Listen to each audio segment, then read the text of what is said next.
নমস্কার বন্ধুরা, প্রেরণা বাংলা মোটিভেশন চ্যানেলের আজকের পর্বে সবাইকে আমন্ত্রণ। জীবনের যে কোনো পদক্ষেপে ঠাকুর ও মায়ের আশীর্বাদ থাকলে আপনি থাকবেন নিশ্চিন্ত। যতই বাধা আসুক, সব বাধা সরে যাবে অনায়াসে। এই অভিজ্ঞতা স্বয়ং স্বামীজির। স্বামীজি একদিন মাকে বলছেন, মা, আমি পরিষ্কার দেখতে পাচ্ছি, মনে প্রাণে অনুভব করছি যে আমি ঠাকুরের হাতের যন্ত্র ছাড়া আর কিচ্ছু নই। মাঝে মাঝে অবাক হয়ে ভাবি, কি করে এইসব ব্যাপার সম্ভব হচ্ছে?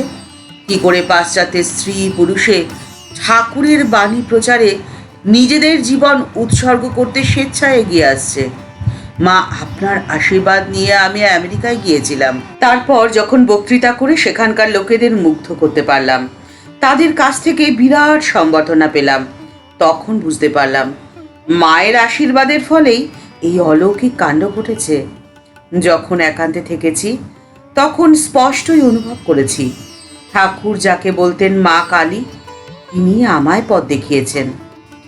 মায়ের উত্তর গোলাপ মা তখন স্বামীজিকে জানালেন। মা বলছেন, ঠাকুর তো মা কালীর থেকে পৃথক নন। ঠাকুর এই বিরাট জিনিসগুলো তোমাকে দিয়ে করিয়েছেন। তুমি তার বাছা শিষ্য এবং সন্তান। তোমার প্রতি তার অসীম ভালোবাসা। তিনি সকলকে বলেই গিয়েছিলেন, তুমি একদিন পৃথিবীর আচার্য হবে। গভীর আবেগের সঙ্গে স্বামীজি তখন মাকে বলছেন, মা, আমি তাঁর বাণী প্রচার করতে চাই, আর সেজন্য যত শীঘ্র সম্ভব একটি সংঘ স্থাপন করতে চাই। কিন্তু যত দ্রুত তা করতে চাইছি, ততটা দ্রুত তো করতে পারছি না।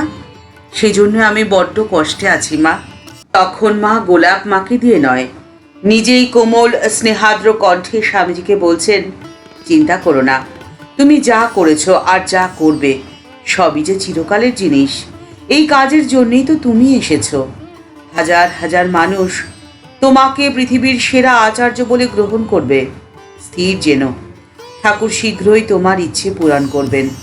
দেখবে অল্প দিনের মধ্যেই তোমার ভাব কার্যকরী হচ্ছে। স্বামীজি তখন প্রার্থনার সুরে মাকে বলছেন, মা, আশীর্বাদ করুন, আমার কাজের পরিকল্পনা যেন শীঘ্র রূপায়িত হচ্ছে দেখতে পাই। 2-1 দিনের মধ্যে দার্জিলিংয়ে ফিরে যাচ্ছি। কলকাতায় এসেছিলাম ক্ষেত্রীর মহারাজার অনুরোধে। এই কথা কটি বলে স্বামীজি আবার মাকে সাষ্টাঙ্গে প্রণাম করে বিদায় নিয়েছিলেন সেদিন।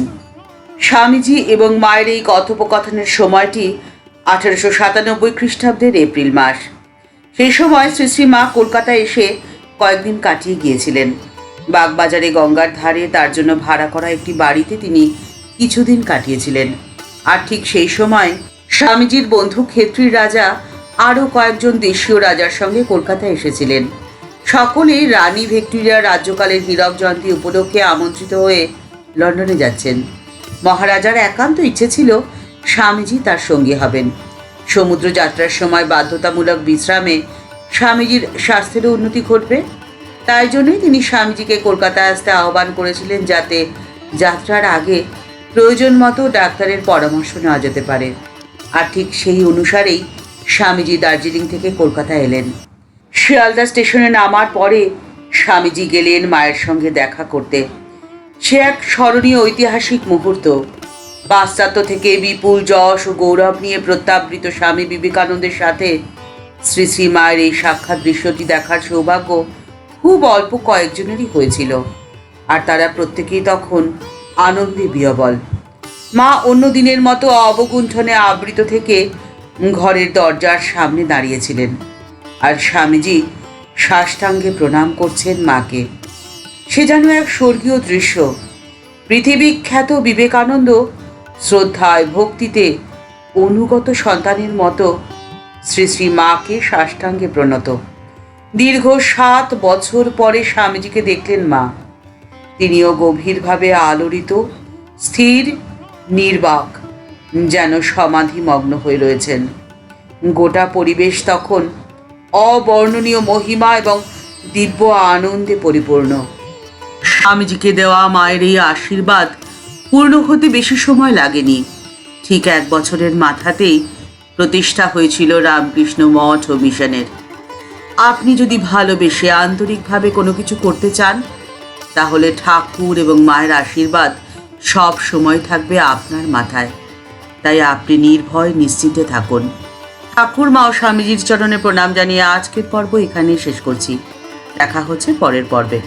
ভিডিওটি যদি ভালো লেগে থাকে তাহলে তা শেয়ার করার অনুরোধ করছি। আর আমাদের এই চ্যানেলটি ভালোবেসে যারা এই পরিবারের সদস্য হয়ে গেছেন তাদের জানাই ভালোবাসা, শ্রদ্ধা ও প্রণাম। আর যারা এখনও এই চ্যানেলটি সাবস্ক্রাইব করেনি তাদের কাছে বিনীত অনুরোধ রইল চ্যানেলটি সাবস্ক্রাইব করে বেল বাটনটা ক্লিক করে দিয়ে অল বাটনটিতে ক্লিক করে দেওয়ার জন্য। তাহলে এই চ্যানেলে ভিডিও আপলোড হওয়ার সাথে সাথে আপনার কাছে নোটিফিকেশন চলে যাবে। সবাই ভালো থাকবেন, সুস্থ থাকবেন। নমস্কার।